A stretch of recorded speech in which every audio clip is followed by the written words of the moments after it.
Delfi. Lai spriestu, jāzina. Labdien! Mums pievienojas Mindaugs Podzjuks, Kofejas centrālās Eiropas un Austrumeiropas krāpniecības novēršanas departamenta vadītājs. Saruna notiks angļu valodā. Hello, Mindaugas. Hello.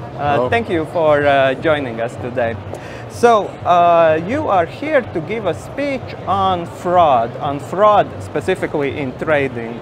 And that is important and very interesting topic because here in Latvia, every commercial bank and police each month informs us about millions stolen from people in various schemes of fraud. So, what are the main ways the bad guys, let's say criminals, get money out of victims these days? Is it digital fraud or? At the beginning, maybe I will shortly say that I'm representing credit insurance company Kofas. We are only one player in this market, and the data which we have, it's based on from our working experience. So, the fraudsters, the scammers use different type of schemes. Depends of what we want to achieve. If we try to, steal company goods, we're using schemes like stolen identity. If we're trying to steal company money, we use different scheme like fraudulent buyer, fake buyer, or some schemes dedicated to like a change of bank accounts. So, what are the most common ones? Is it all of them depending on what they are trying to achieve, or are there something prevalent? Like we know that, for example, in tech, AI is very influential now, and there have been news articles that criminals are using AI to trick people. And do you see any trends that are developing now? The most common type of frauds, I will say, like a it's top three according to our statistic. In the third place, we have the frauds dedicated to change of bank accounts. In the second place, the 13%, we have stolen identity. And the stolen identity, it's important to mention that it's the most common fraud scheme in Central and Eastern Europe. On the first place, we have, fraudulent buyers. It's 76% of all registered frauds by our company, and it's it's dedicated to financial sector. It's the working area where we are operating. So it's the most common scheme. The fraudsters use different tools, and if in the past the fraud schemes was very simple, now with new technologies we go to another level. So. Yeah, and so what are the amounts of money we are talking that your company encounters? What are the amounts that these cyber criminals get away with? Are they targeting like many companies, many people, and trying to get out small sums, or are these like the big that they try to steal millions? No, we are working in B2B business, only with B2B clients. So the main target on the data which we have is the companies. If we go to the history, 10 years ago the average of the fraud was 5,000 euro. After 5 years now the average of loss increased until 15,000. On these days we see the tendencies that fraud average of loss are 100,000 euro. So I mean it's average. So there are cases where losses are much more higher. So the reason of that, because the technology is improving very fast. We had pandemic time, we have quarantine. All of us work from home, and the new technologies help us, to our workflows, to our daily lives.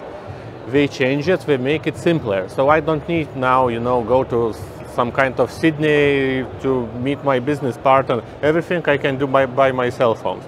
So the new technologies helps for business to do the decision much more easier, but in the same time they helps also into the fraudsters to make more difficult schemes. So that's why increasing the amount of the loss.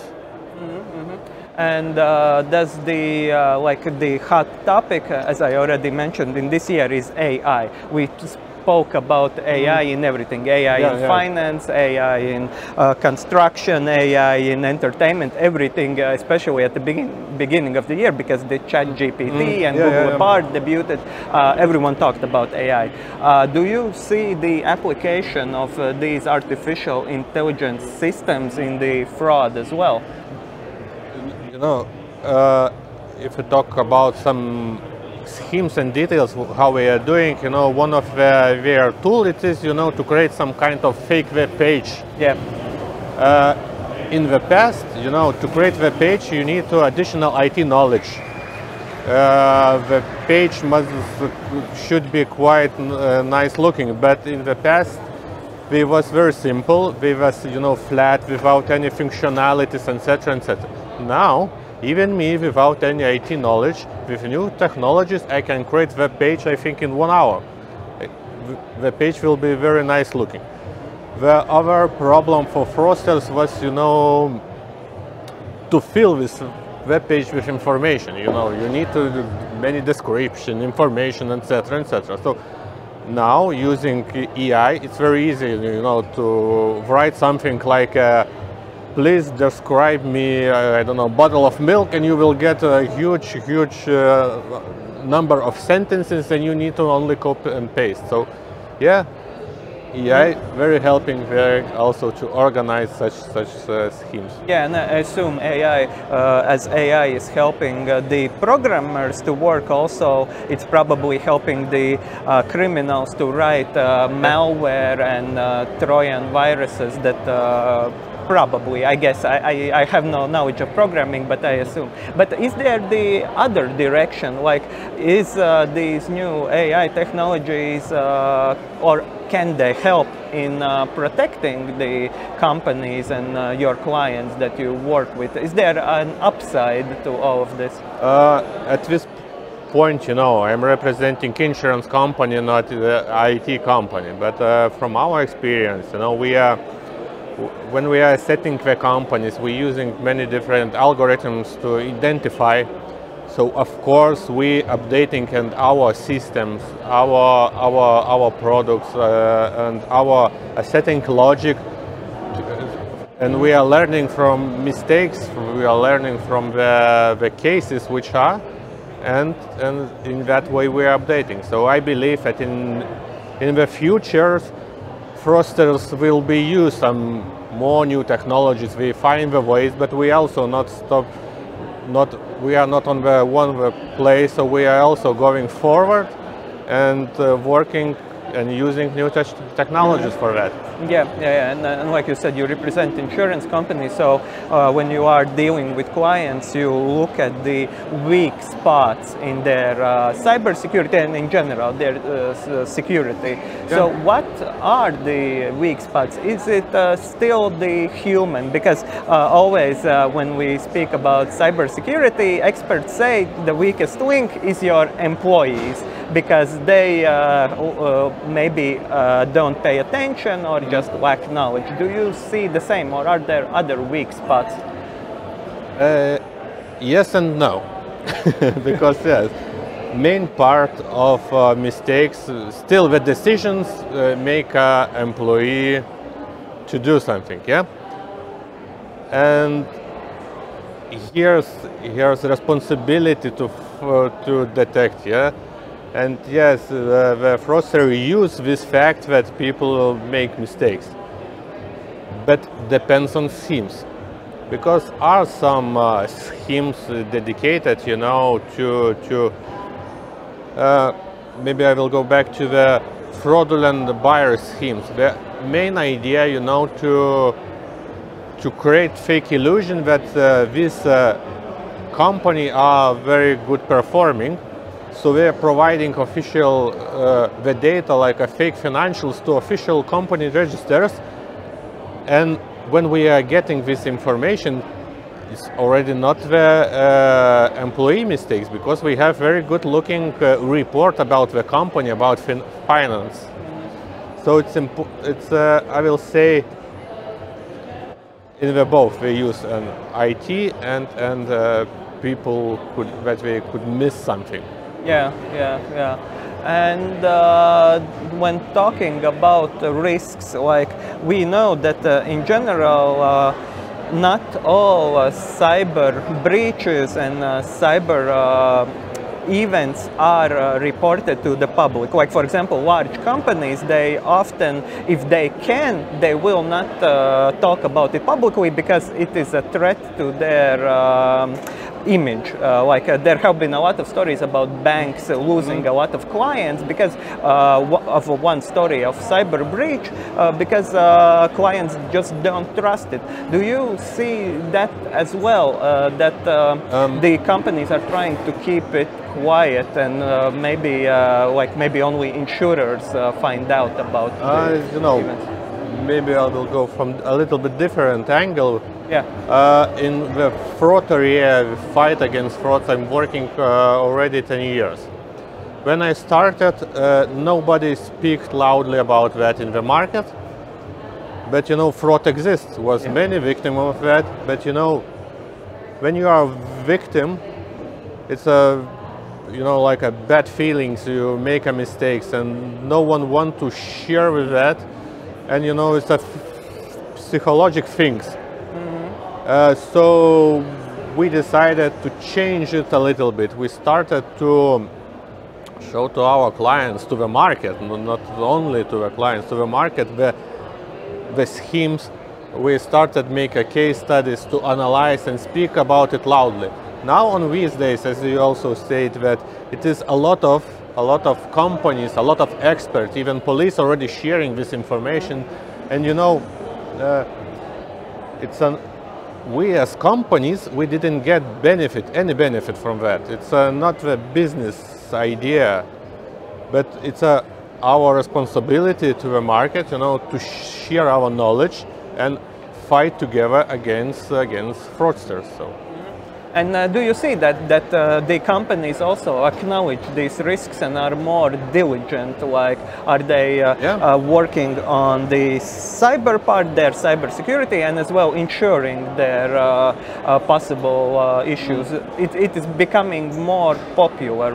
Yeah, it's also, of course, the cyber security is a very important topic, and the companies take very big attention to that, but also from our side, from our working career, if in the past we had, mostly receiving information about cases already as a consequences, when was loss already is, so now we see the tendencies that companies sharing with us also success stories about their successes, how we are detected. Also, we are sharing information about the companies who are trying to make attempts. So we are spreading this information to the market. So it's a good idea, and it's already, the public information, creating also for fraudsters not so easy to organize the same schemes again, because market already knows how we are doing these schemes.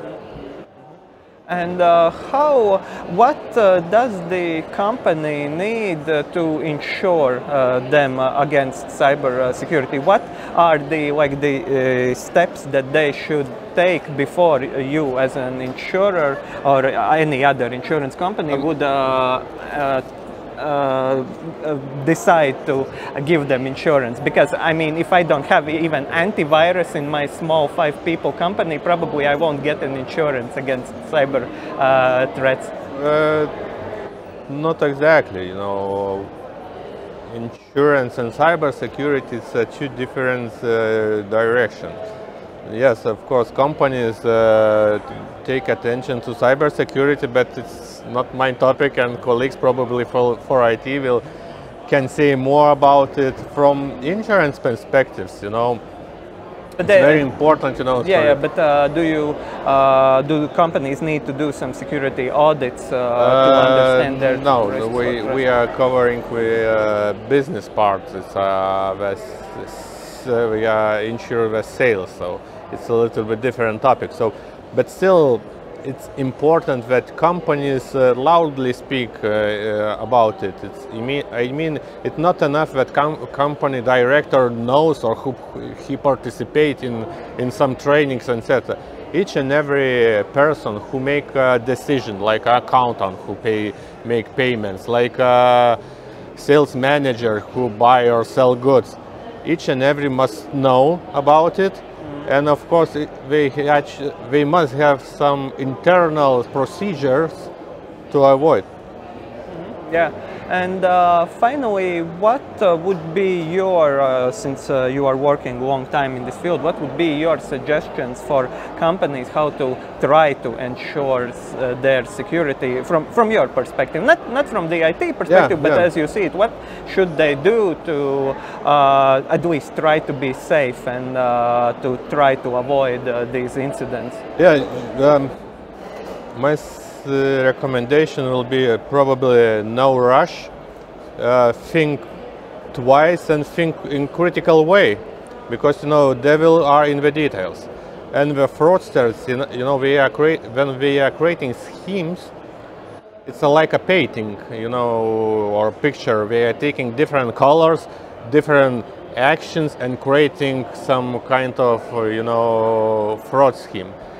So you know, no rush. So when you have some new order from new buyer, so always you need to think, or it's to check the information what the company provided, to check details, to check the person who communicating with you.